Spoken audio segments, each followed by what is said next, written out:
Hello everyone. In this new video, we are going to see how to construct a stand mixer. Let's go to step 1. In step 1, we are creating the base for the stand mixer and we use two C plates.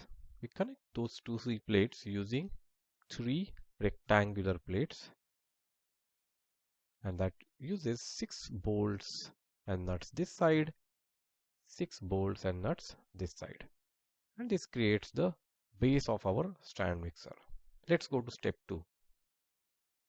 In this step, we will create the stand for the stand mixer, and for that, we take one C plate, we create one hole using a flat rotator and one 0.5 inch bolt and nut. Then we attach a DC motor with motor shaft. On the motor shaft, we first put one spacer, and then on that we put the small gear and lock it using a shaft lock.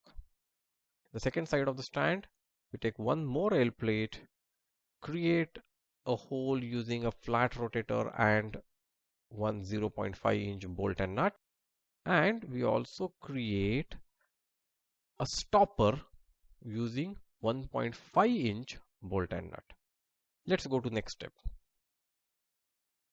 Here we attach the stand to our base using two nut and bolts here and two nut and bolts here.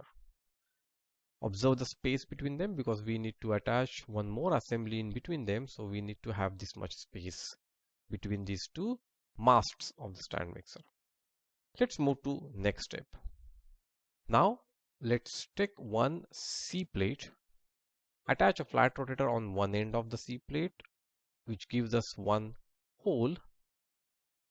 Then attach one flat rotator using two nut and bolts. Now this one uses two nut and bolts, unlike all other flat rotators where we connect only one nut and bolt, because we want to use the square hole of this flat rotator to move this C plate up and down. And for that we have attached nut and bolts through both the circular holes of a flat rotator. Similarly on this side as well, they are exactly opposite each other so that an axle would pass through both the square holes. We will attach a DC motor with shaft on this C plate as well. Let's move on to the next step. Now the same assembly which we created in last step, we are going to mount one medium gear and we will lock it with a shaft lock. Then through the hole which we had in the front, we will pass an axle, a big axle here, and then we will put small gear and lock it with a shaft lock. The shaft lock is at both ends, so this end also and behind the C plate as well, we will put a shaft lock. Here through the square hole we will pass medium axle and we will put a spacer on this side, one more spacer on this side. After the spacer we will put big gear and then we will put one more spacer. This we will call assembly A, as we are going to mount that onto our stand in the next step. Now here we can see this is our assembly A, and that assembly, the axle which we had, is passed through the flat rotator's circular hole here and on other side as well, and it is locked on both sides using one shaft lock, and that completes our stand mixer. Now what we need is to attach the props. How it works?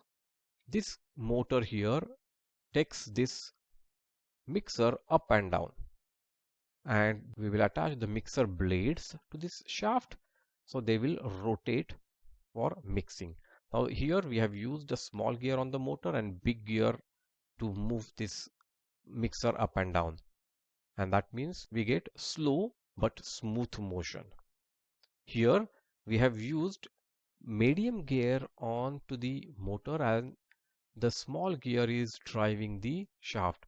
That means the shaft will rotate at a higher speed, 3 times higher speed than the motor speed, and that is because we want to use this shaft for mixing. Now this is how it will look once you attach the props. I hope you enjoyed making this robot and you are eager to try it out. Try it out and write your comments about your experience of making this robot in the comment section below. We'll see you with the next robot.